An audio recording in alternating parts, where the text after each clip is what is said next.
What is good, y'all? Jagan here, and welcome to my One Piece Chapter 992 review. Finally, man. Like, these breaks have been whooping my ass, and I'm sure you guys can relate as well. Like, nobody likes these extended breaks, but, we gotta endure. And honestly, I think Oda came back pretty satisfyingly. Lots of great action sequences, some of his best spreads that we've seen in the Wano arc so far, and just overall pretty enjoyable. And I know this chapter did have a little bit of controversy in it, particularly when it comes to power scaling and some people's preconceived notions not being met, or some characters being portrayed as weaker than they are and now performing tasks that they shouldn't be performing. And we'll get to that in a bit, but all I want to say is respect top tiers. And I know it's kind of funny coming from a chapter in which Kaido seemed to be disrespected, but I'll get to that in a sec. So we got the color spread. Straw Hat's looking pretty clean. I don't know why Jinbei's all isolated out there, all outcasted. That's kind of lame, but the main takeaway that people have gotten from this is Zoro, of course, having the Azure Dragon on his bowl, which it pretty much represents Kaido exactly, an Eastern Dragon, a blue Eastern Dragon to be specific. So that's pretty explicit, kind of just like right there in your face. A couple other things have been foreshadowed through color stories when it comes to Zoro and Wano, so wouldn't be surprised if that's the case here. You guys know my stance on that, so don't really have to elaborate. But the chapter starts off with the Big Mom and Perospero and Marco meeting, actually. And, I don't know. It's kind of weird to me how Big Mom just goes from getting tossed out of the paint to meeting up with Marco and Perospero outside like that. But the convo between Big Mom and Perospero was pretty interesting because, obviously, Perospero doesn't approve of the alliance, and Big Mom is basically just reiterating that you need to trust me, that I know what I'm doing here. So, not sure if she does have any plans to betray him in the future, but as of right now, she seems to think that this alliance with Kaido is the best bet moving forward. And so, of course, this is probably going to put a halt on the Marco alliance, and the way Marco words defeating the demons in this sequence is kind of interesting to me because he was the one who was first perplexed by the idea of Onigashima being called Onigashima. He's like, so they're calling it Onigashima now. So I'm really hoping we can learn the true history of this island and how it came to be. Big Mom also put some respect on Marco's name here. Basically, the way I interpreted this is that she's kind of putting him on a high level of prestige as a pirate. She says something like, hey Marco, a man like you is helping these kids. Kind of just like putting him on a higher pedestal. And Marco pretty much responds to that by saying that the remnants of the Whitebeard pirates have free will to do whatever they want. And in Marco's case, he's helping the next generation, obviously, and that they are not tied down by the words of Pops. And you see Big Mom respond with, do as you please then. So I'm not sure if she plans to take out Marco right here and now, since obviously, as of right now, she still plans to be aligned with Kaido, therefore making Marco an enemy. So I don't know, it'd be cool if we could see Marco clash with a Yonko for a bit. I know some people probably would think that's a little bit ridiculous, but hey, if you're somebody who respects Marco's level of strength and his notoriety in the world of One Piece, then I don't think it's a stretch to say he could clash with a Yonko for a bit, maybe hold one off for a bit. I'm not sure if him being involved in the Big Mom fight would be his main fight of the entire arc, but I just see Marco being more of a support character. I see him helping out on the battlefield whenever he's needed. I see him tending to the wounded, basically maximizing his role as a doctor. And in the next panel, you see Carrot say, I'm going to avenge Pedro. So if you were somebody who predicted that we'd see a Carrot versus Perospero rematch, I guess you could say, then you were correct. As of right now, you're looking correct because I definitely see this happening. I see Carrot and Sulon probably being able to keep up with him. I'm not sure if she can win without a little bit of extra assistance from somebody because, we saw Jack take out 5 essentially Pedro level minks, right? He took out Musketeers and Guardians pretty easily. And I think Perospero is like somebody who's borderline commander level. He's not quite on the level of Cracker or Jack, but I think he's probably 1 tier below. So like he's somewhat close there. Remember, his bounty is only 100 million less than Cracker, who's a sweet commander. So if somebody like Jack is able to take out like 5 of those guys, we might be underestimating Perospero here, but hey, you can't also underestimate Carrot's revenge factor and her potential opportunity for growth in this fight. So we'll just have to see where Oda goes with this. Obviously, power scaling is not the most important thing. We obviously want some logical consistency, but at the same time, he can justify a lot of things. One of the big highlights of the chapter was finally seeing Black Maria again and her playing that little, strumming guitar, which has made people speculate that this act could possibly be over because we know how the acts start and how the acts finish with that strumming guitar. So Act 3 might be on the way out. We might be getting a tragedy soon. We might be getting a couple fights soon.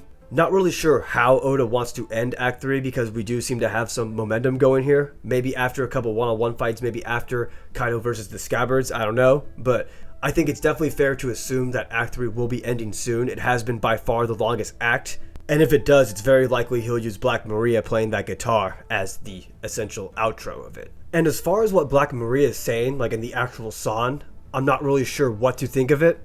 Obviously, the fodder reacting to Black Maria are kind of giving off a romantic vibe, like it's a romantic story, but I'm not too sure. Maybe Oda is just subverting our expectations to think something else, or maybe this song just doesn't mean jack shit. Who knows? I've seen people talk about how it could be a reunion between the Kozuki siblings, how they'll be reunited under the snowy night, but I feel like the way he already said that they'll be reunited after the war, that they won't speak to each other after the war, is still going to hold true. And you know, who are the only two people who haven't met in the alliance, man? You know where I'm going with this one. Could these two people fated to meet be Zoro and Kaido? Obviously, if you look at the whole tiger and the dragon thing, if you've looked into the theory, the tiger and dragon are destined by fate to fight. And then you have the fact that she emphasized a snowy night, which could obviously imply Zoro's Shimotsuki heritage, with Shimotsuki meaning the frost moon. And obviously, the fact that Black Maria said that their passions run high kind of does seem like a romantic vibe, but then again, you could interpret that as fighting spirit, that their fighting spirit runs high. I don't know. I just can't really think of anyone prominent right now who would be destined to meet each other that have still not met. So let me know in the comment section if you guys have an idea of what Black Maria is talking about, or if you just think it's nothing, that we're looking too much into it. So now it's time to get into the good stuff, man. We got the Scabbards versus Kaido, and Oda definitely delivered here. These spreads are looking gorgeous, man. In this first one, you got all the Scabbards lined up, all looking war ready, and then you got Kaido on the other side, and he starts off with a roar, and you see some sparks coming out of it, and then it's kind of later emphasized by some of the Scabbards that his howls become thunder. And I wasn't really sure what to make of this. I wasn't sure if he was actually generating the thunder, but he seems to be physically displaying lightning, so I'm not sure if the translation meant lightning or if he actually meant thunder, but somehow he is generating this sort of power, and that makes sense because of how the Eastern Dragons have been tied to the weather, been tied to being able to control the weather, so those characteristics definitely make sense. Obviously, he's been spamming that Boro Blast for the last couple chapters, so now he's using, I guess, a thunder/lightning based technique. Maybe he'll have something else, who knows? But this battle overall has kind of felt like the last dance for the Scabbards. It feels like this is their time to showcase everything they got and just go out in a blaze of glory. I don't know if that's going to mean death for them, but it's super obvious based on the community's perception that these guys are doing a hell of a lot better than they thought originally. And it starts off with Nekomamushi using his red cat dance, man. You see him just kind of fly up there and basically slash Kaido, kind of just slapping him upside the neck up there. Then you see Kawamatsu follow up the Nekomamushi attack with his own Kappa Ryu Amanogawa, man. That shit was looking clean. You see him flying around, and then he scars Kaido on the side of the mouth there, but he gets sent back. It seems Kaido takes him out of commission, so I'm not sure if that actually means he's down for the count or not, but he definitely got a good hit in before getting sent back. And it's funny how you see the fodder continually comment on how that they're scarring the invincible Kaido. It's what? Have you not been paying attention the last couple of chapters? This man has been getting sliced and diced ever since they came into the hall, man. What are you talking about, bro? But then next you see Inuarashi come in with the sword leg, man. Yeah, I keep saying this, but seriously, these attacks have been so clean. You see Inuarashi essentially using his sword leg in conjunction with Ryo and Electro, man. And that's a devastating combination. Next you see Izo pull up to the action. You also got Kiku alongside him, and obviously Izo doesn't use a sword, but what we saw him do was his Zenzatsu Gamma murder bullet. So for a long time, people have speculated the fighting style of using Ryo or an advanced version of Haki in conjunction with a gun. Like Ben Beckman at Marineford. Obviously, people thought that why would that gun be threatening to Kizaru if it didn't have Haki in it? And I'm pretty sure that this is what Izo is doing here. And Kaido again just seems to be in disbelief because obviously this is, multiple times now that he's been cut by them, but he still is in denial because their sword skills are still not anything close to what Odin did, but them combining their strikes together have been able to be effective. And what comes next is probably the part that people have gotten the most mad at, and that's, the Raizo capturing the Boro Breath with his ninja scroll. And hey man, he backed up what he just said, bro. My scrolls can capture anything. And this is what I meant in the title of the video when I said to respect top tiers, because I think people are just too quick to downplay the top tiers just because you see someone of a lower tier or a lower level do something spectacular. And in my opinion, that's kind of a closed-minded way to look at it, because In One Piece, we don't really have direct power levels, right? Certain matchups, certain techniques, certain situations can all favor somebody and allow somebody to accomplish something that you wouldn't think they could. The primary example has come from Marineford in this case, when people for years were downplaying Mihawk because Jozu blocked his attack, when there's a clear explanation with the Breath of All Things as to why that was probably the case. Instead, Mihawk was the one who was downplayed, when in reality it should have been gassing up Jozu and how great his Devil Fruit is, being Diamond, being able to block Mihawk's slash. And again, I understand how the Breath of All Things can be an explanation as to why that was the case, but it's still something impressive from Jozu that shouldn't be taken away from him. Same thing with Kizaru, right? Marco blocked Kizaru's light attack when he was aiming for Whitebeard, yet Kizaru was the one who was downplayed because he was blocked by a commander, when in reality we should be gassing up Marco and his Devil Fruit, highlighting Marco's skill set and how great the regenerative capabilities are. And that's why I'm not going to disrespect Kaido here, because the scrolls can literally capture anything. The technique and the situation favored Raizo, and he was able to capitalize on turning Kaido's attack around him. It shouldn't downplay Kaido, it's simply the fact that Raizo had a good counter. And what's funny is, for years people were saying that the stuff that happened to Mihawk and the Admirals in Marineford would never happen to Yonko, yet with Big Mom and Kaido, we've been seeing this kind of stuff all the time.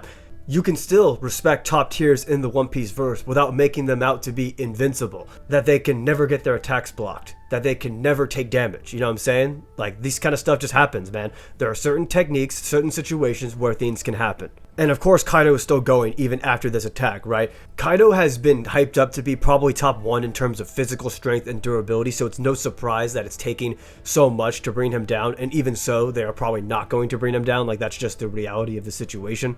And what's really cool is the next scene, you actually see the Scabbards take up the Odin two-sword style and then have a flashback basically talking about how they all took pride in having their own unique style, so they didn't really want to learn the Odin two-sword style at first. And then you see Toki talk about how they were having squabbles, basically fighting over who's the top retainer, like who's the top dog amongst them. And we actually get proof of how Odin actually did teach the Scabbards Ryo, because a lot of people were kind of wondering how the Scabbards could randomly just use Ryo and damage Kaido. Well, here's your proof. Back in the day, Odin did in fact teach them how to do it. And of course, the chapter ends with the Scabbards all landing a Togen Totsuka in the exact same spot where Odin landed it. So a very poetic ending to the chapter, very poetic ending to what I presume is the battle of the Scabbards versus Kaido, because at this point, I think Kaido is getting his ass whipped a little too much. Like, if you followed my previous review videos, I was always somebody who thought the Scabbards were a lot stronger than what most people thought, and I thought that they should be able to show out in this battle, give everything they have, and do a good amount of damage to Kaido. But ultimately, this is still your main antagonist of the entire arc, and eventually Oda is going to need him to flex to live up to that hype. And I know people have been saying this for a long time. Oh, when's Kaido going to flex? Oh, it's finally time. He's done messing around. But now, I think now is actually the perfect time. I think you did a great job of showcasing the Scabbards and what they can do in unity, what they can do individually as well. So I think now is actually the perfect time to give Kaido that flex to show his dominance still, and then transition this fight into the Supernovas, who have kind of been lurking in the sidelines. Like, we haven't seen Law, Kid, Killer, and them guys in a while. So I think we'll finally start to see Oda transition those guys into the battle, maybe get Luffy up there as well, maybe get Zoro up there too. I just think the end for the Scabbards is pretty inevitable at this point, and overall, I really did like the chapter, like I mentioned earlier. Lots of action, very solid art that I hope he'll be able to continue as we get more action scenes with other characters. And we might even start to transition into a couple minor one-on-ones, maybe some lower tier Straw Hats like Chopper or Frankie getting a 1v1. Maybe we'll see Nami and Usopp versus Ulti and Page 1. Maybe we'll see Frankie versus Sasaki or one of the numbers or something like that. Who knows? I'm not even sure at this point Oda's going to give everybody a 1v1, but if I had to guess, we'll definitely probably see Zoro versus King and maybe Sanji versus Queen. But other than that, I don't know. Your guess is as good as mine. Let me know what you guys think we'll see in the next couple chapters. Let me know if you think the Scabbards are done here. Let me know what fights you think we're going to see. And also, don't forget to subscribe to the channel and drop a like for me. I'd very much appreciate that. So I hope you guys have a great rest of your day. I'm Dragon, and I'll catch you guys next time.